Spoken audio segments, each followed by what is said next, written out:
Alléluia. Amen, amen, amen, amen. Mido gbenu mavo mau asukaro awanukan.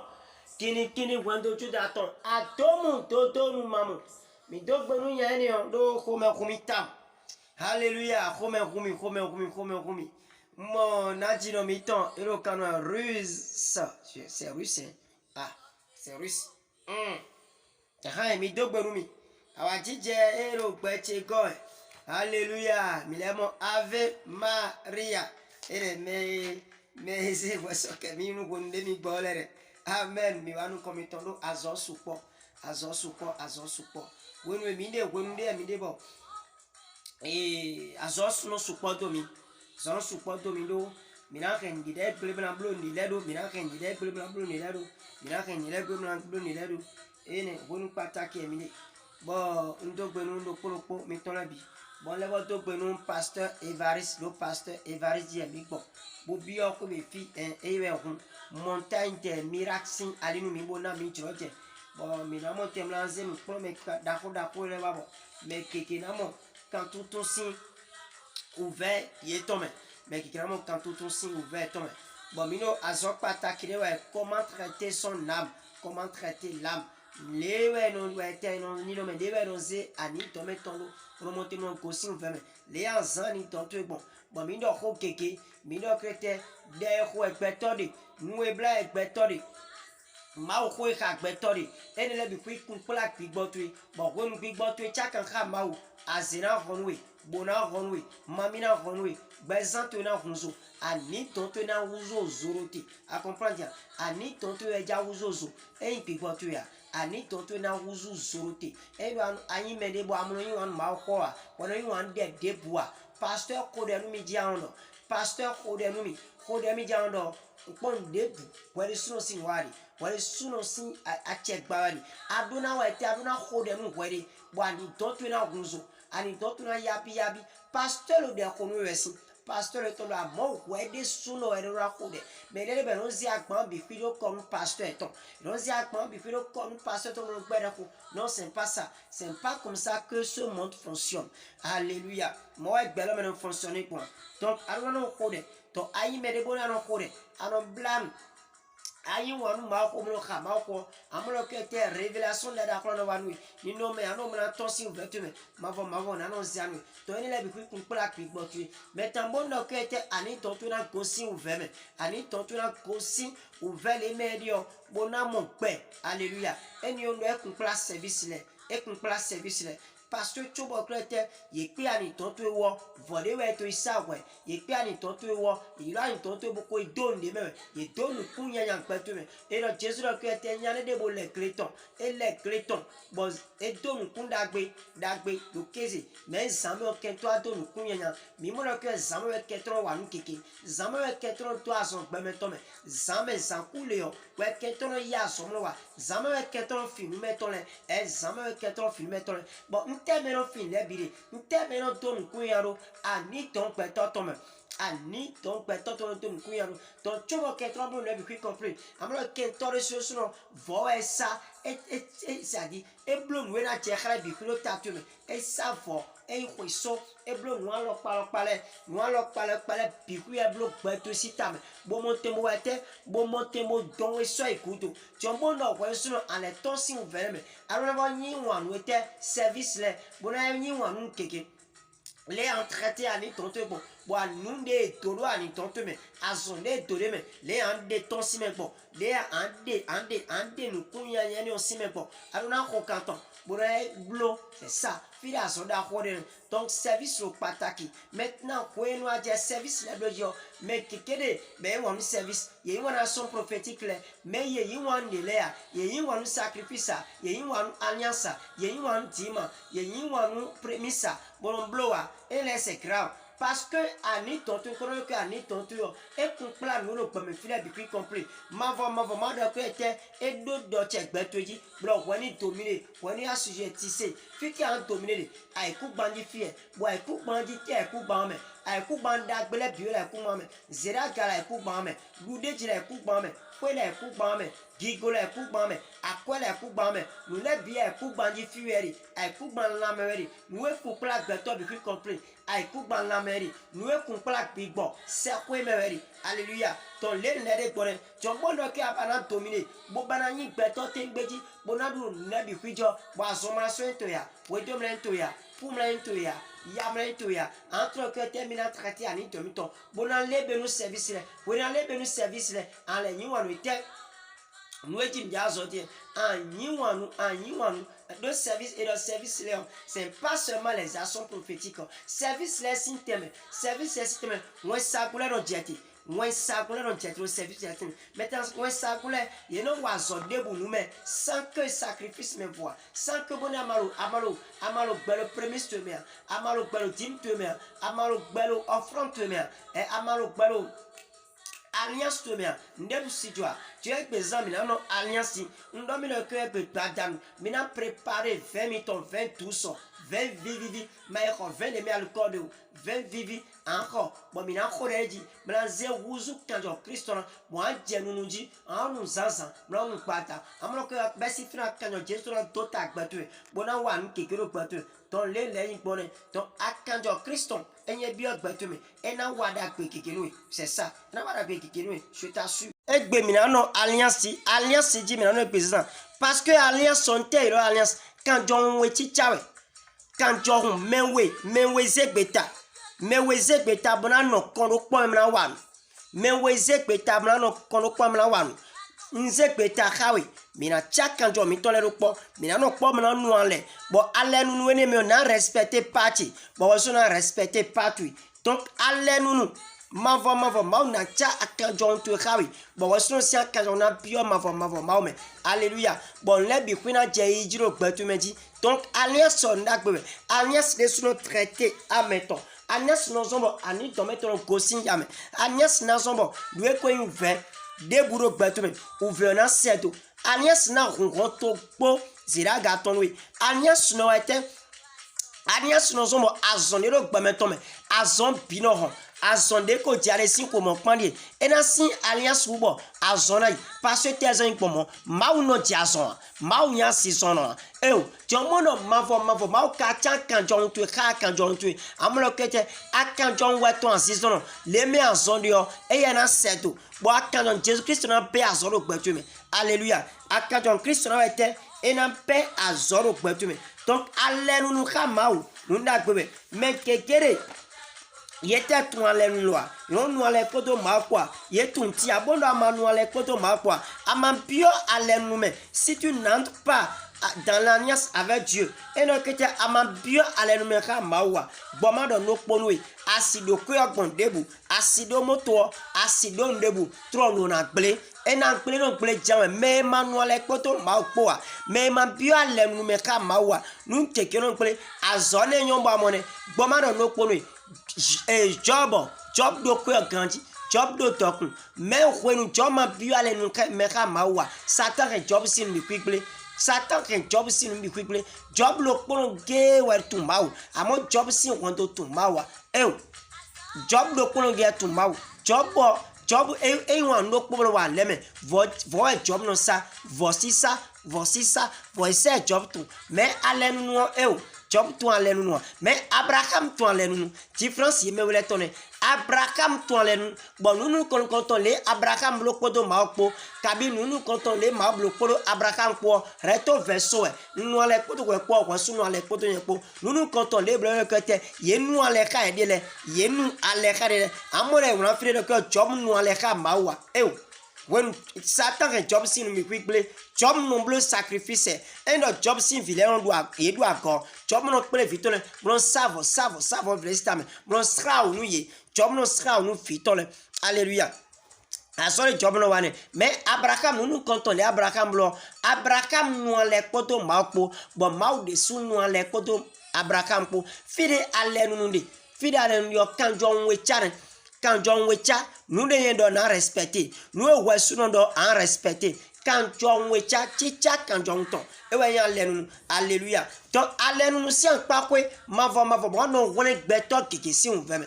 allez nous si en parcours mauna on le si ouverture mauna de si ouverture alléluia et ya ma puis allez nous ka mawa sois rassuré à zenio et si appelé à zenio na appelé lorsque vous rentrez vous rentrez alliance et lorsque vous entrez en alliance avec Dieu, vous sécurisez tous vos biens.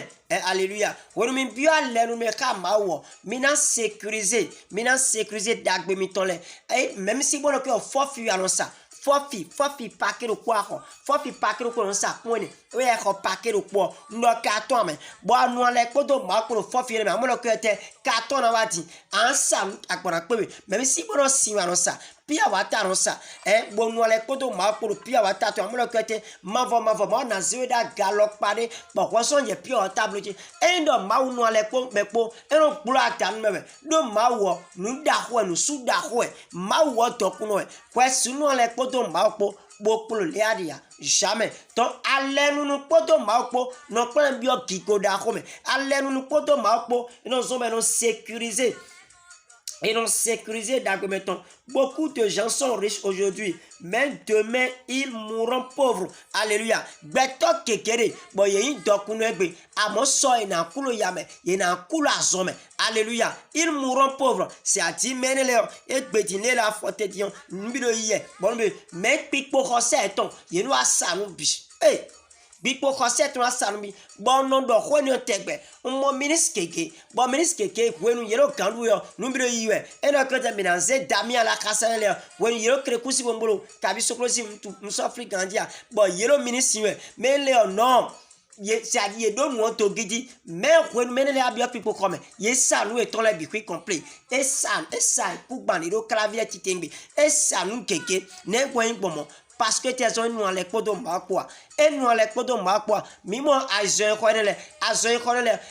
ko couche mais azoin ko ba nous à me comprendre et black couche nous azoin ko c'est à dire couche mais c'est à dire et des doko grandi mais vivons nous ton et wa azon wa sien somo azon dagbara azon sien nous azon ko bon egbe ti gbomo nous ale koto ma kwa to mimo ministre kekero benesien kuma efi mimo ministre keke bon e be grandi mais les manuel ale koto ma kwa you a faux mal mon dieu de beto keke et de beto keke batremi ayenele wenu menele yelo post PTT bola zowe wen ye de jeune PTT ye donda da hosi mais pipo hosa eton e wa blau nous keke wa jo alléluia nous keke wa parce que teson ye nous en le podo mavo ma quoi nous do mi tun bola tedeji nous dominer mi tout le tedeji ton bono amanu le kodo makwa a sécuriser d'agbetuya et nous amanu le kodo makwa satan renawa tout moment mais bona ren tokun tu egbele e renawa wele binu mona kija tokun tu satan renawa était satan nawa bona ren wi adu le bi egbele lu etezon anu le kodo makwa ton allez nous sécuriser d'agbebeton allez nous sécuriser d'agbetuya allez nous se wonu emine bo aduro nu le kodo mautuepo ado na nu ale kodo mapo Isaac nu ale kodo mapo di de togboton di de papaton Abraham nu ale kodo mapo bon e na kwete anu ale kodo mapo awole kwendo tu ebi kwigan awole situe gan awole vitue gan nu enyina ale nu ko bede wenu wala ale nu e walo po no amokwe kuro ku kanto po bie mavo ma osiri po do alo ku kanto me alléluia les de bonne donc quand tu as les tchate les tchahwe pour te faire pour famille te pour quand tu as na ouais et na mi kanu Ézéchiel 16 2000 mon foi passion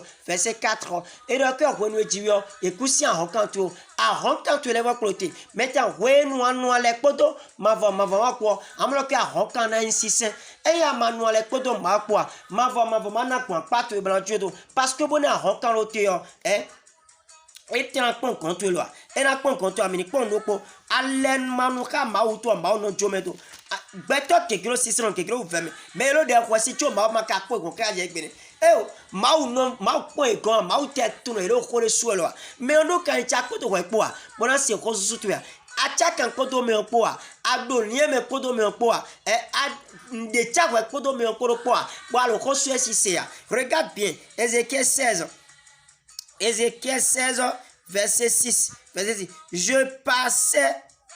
Je passais près de toi. Je t'aperçus baigné dans ton sang. Je te dis, vis dans ton sang. Je te dis, vis dans ton sang. Je passais. Bon, mon S refait. Et je te dis, vis dans ton sang. On ne boit pas tout. Ma le chodame. Ma ou molo vêtement. Et demi molo vêtement, on boit pas tout. Ben mi molo hame. Et mi molo ouiame. Et mi molo tabandouame. Et mi molo floutoume. Et mi molo azome. Ben mi donc wani no azontume. Wani no vêtement. No tagbatoume. No vêtement. Et blau.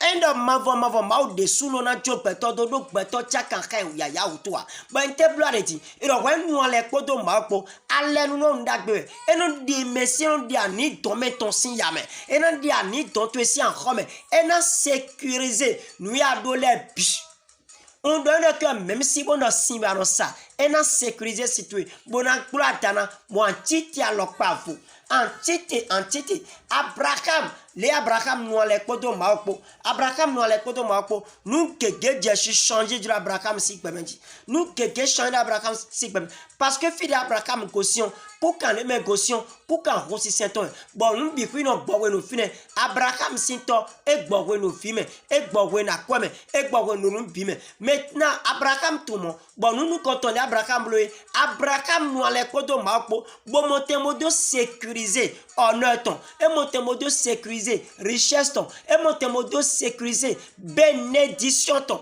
dotier de mavo do Abraham Dieu Abraham sécuriser dotier et sécuriser dotier par les alliances, par l'alliance avec son Dieu. Donc, alléluia, maou, et non sécuriser saletui. Boaï saletui, à son zana sommer. Aïe saletui, en ou en jona. Aïe saletui, en préparer retraite de me. Aïe saletui, en quoi est couban. Aïe saletui, en créer d'ako d'akole. Alléluia, on le bien compris. A bien alliance, meka maou, nous qui n'a changé le bâtiment.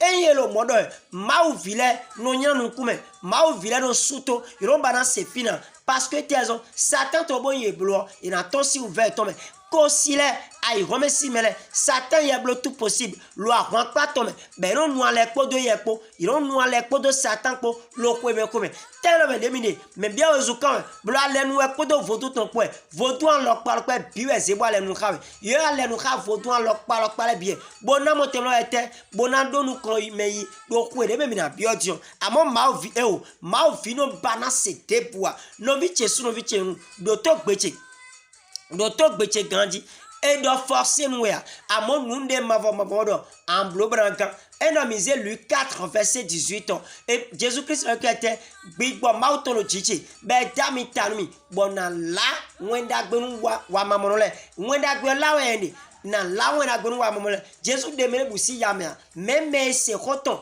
boton si boble de Dieu mais na ton si ouvert nous et de Jésus donne donc wenu no wenda gbe la nous boase ayi ayi ya ton bosse boble Dieu moi ton si ouvert allez nous dagbe nous les poto mauto epo boton si ouvert quel que soit nous ne bois d'eau c'est mauto ayi katwe mawo ayi kameno kon beton mawo tun ayi ka beton nous les poto mavo le coiffeur nous dit mon pasteur tu nous les poto mapo et non pour be fier montagne des miracles meri bolo beche si te pombo mo mec patien nous quoi mon mec patien quoi nous les poto mapo nous les poto mapo bono mavo mani ton kekero gbatu mavo mani ton kekero gbatu alle nous ndagbe anu les poto mapo changement na pire gbatu anu les poto mapo nous keke non changer le gbatu si voyen be ala nous ka mawo nous keke je changer si bono to kwa mauti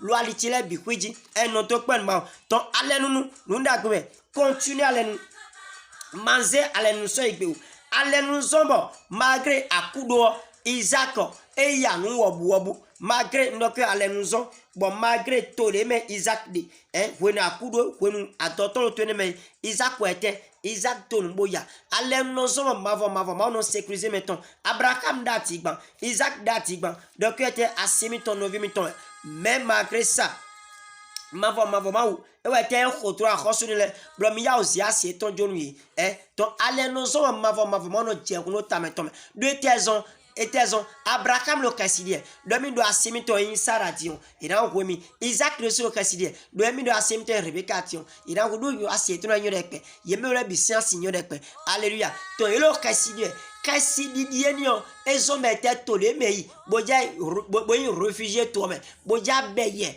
bona mo temla no fun bona to wa yo ina mo temla le kwa eto to ne me dati gban bo le dati gban to me akhoso les asieton boja zemna yasina même avant ma khoto me ko ya da ko be zenyu no metonjo amansejo ana hoi be ya uzi asieton ton de tezo yin pomo ye nu ale podo ma po ezonsi ye nu ale podo ma po e ya nu ale podo ma po asitu na wete asitu na nyum tengbeju mede bu situsha mi pon job science we kwaso pon job science le job manual ya pon we aka job science amondian le job manual ya nu kekeje job science wa wete koba job pe donu but eye why e so continue po job po eya nu ale poto ma pon sécurité la to be complet le loto manual ya po ma po a le we gawa ko le yo be ja okun kwendo lo to ngan le yo lot science eye ti awon eti àwọn donc we no annual ko de ma po anwren vi anwren si anwren dagbetu le arule bi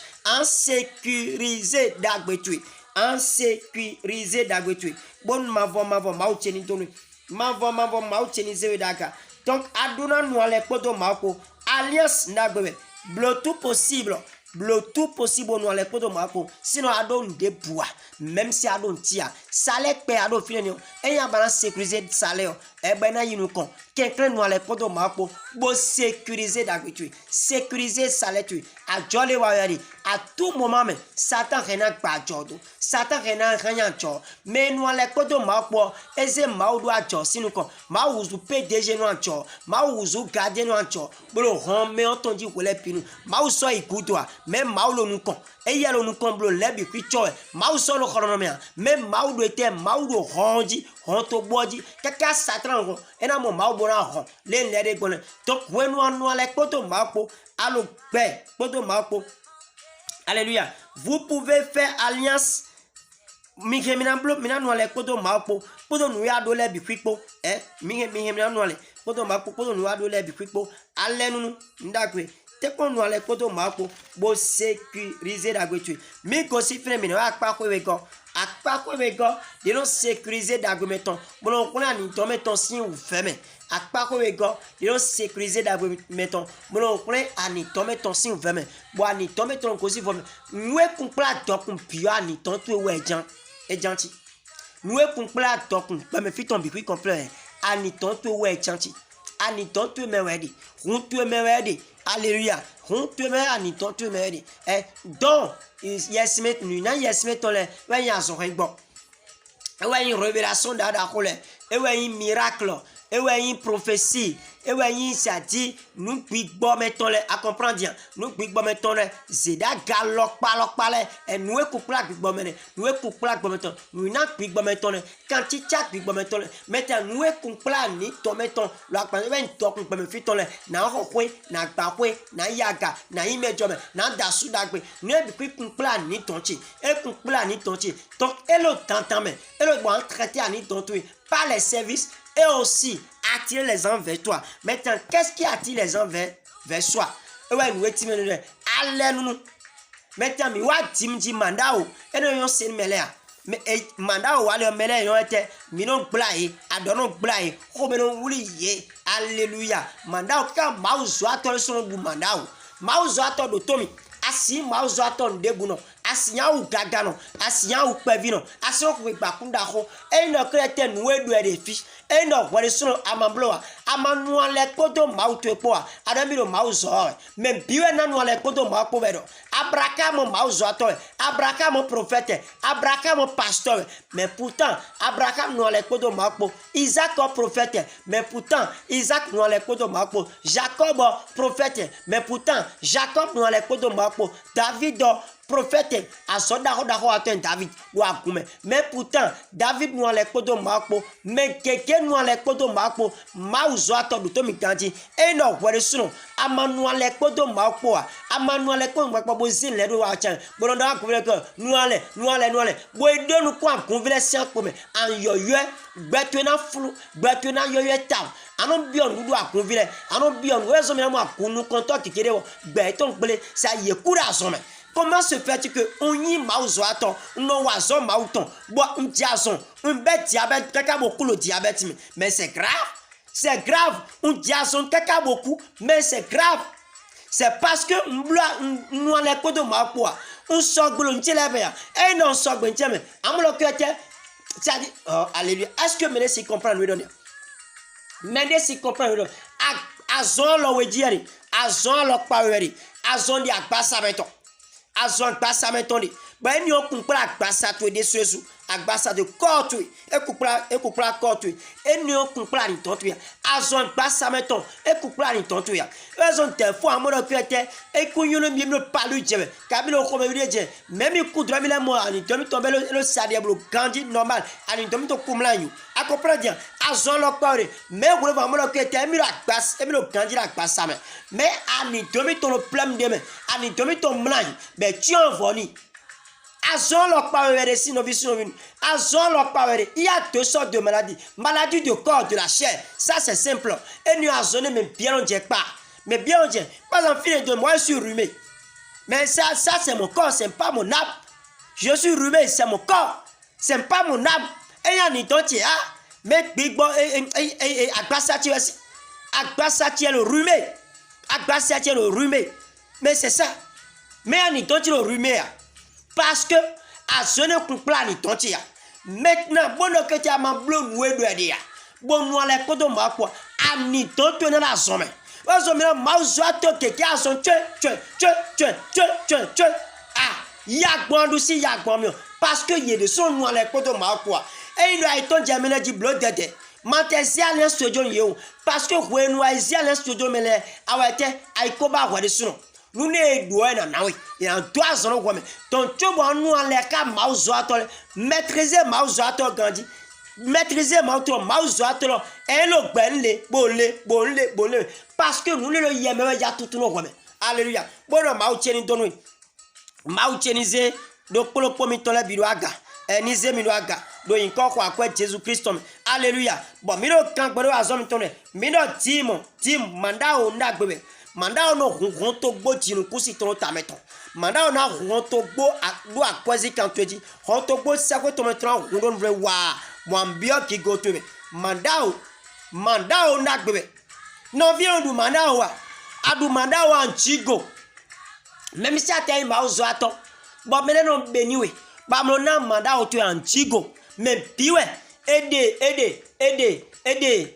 à convider vous nous aidons nous aider à convider vous bode nous comptons le voir même piwe beto bi we si vo de gundo me anjio we si vo lo ko gundo me dagbeji we si vo de gundo me anjio we si vo lo ko gundo me nyanyanji alléluia non we si vo de gundo me dagbeji we si vo lo ko gundo me nyanji mi le verset les 7 au groupe 21 et montagne des miracles tombe parce que tes hommes mino nous en repos alléluia ton maintenant verset les dans le verset alliance ton parce que ayekatiwa dit non was 100 verset même fois pour ça côté dans le verset les on comprendre quand dit maintenant verset allen ton bon en branca bona était bona branca en nos Genèse 47 hein Genèse 47 verset 13 on a verset 27 en nous fini alléluia on va voir nous et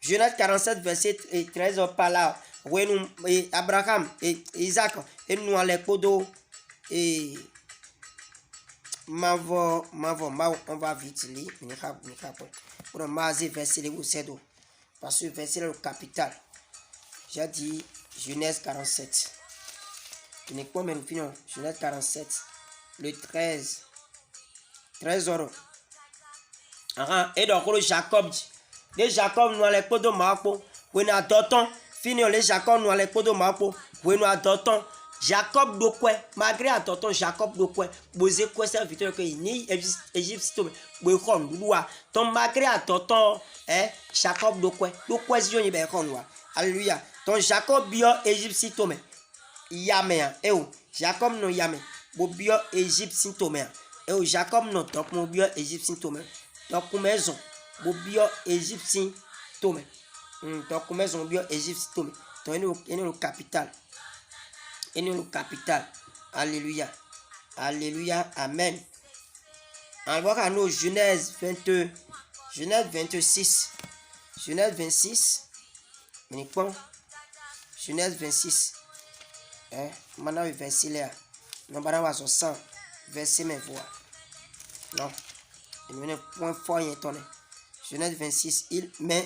Genèse 26, verset 1er. Il eut une famine dans le pays, outre la première famine qui eut lieu du temps d'Abraham.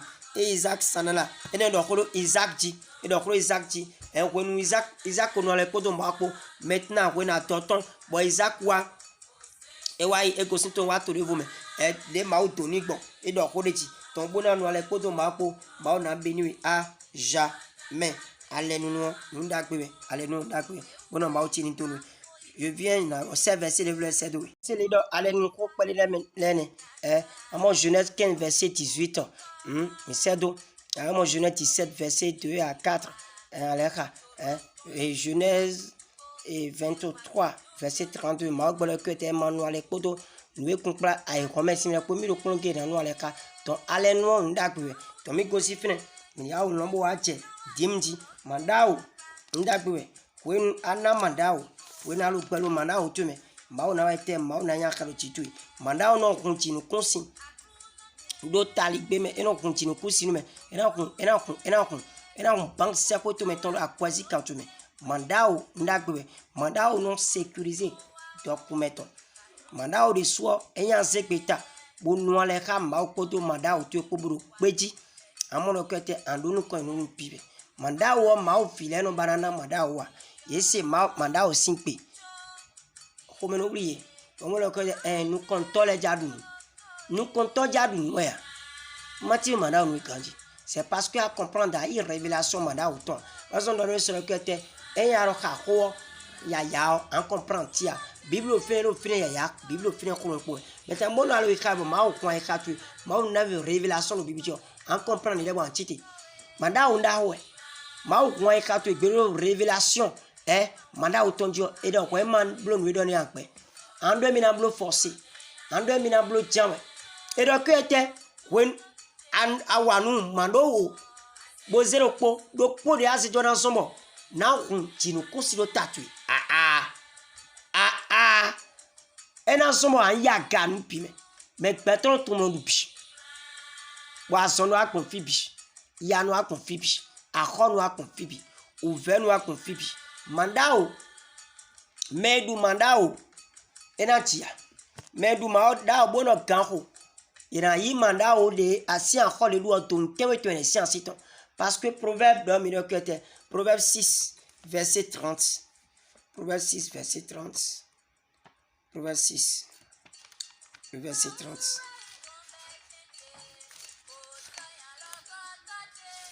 proverbe 6 verset 30.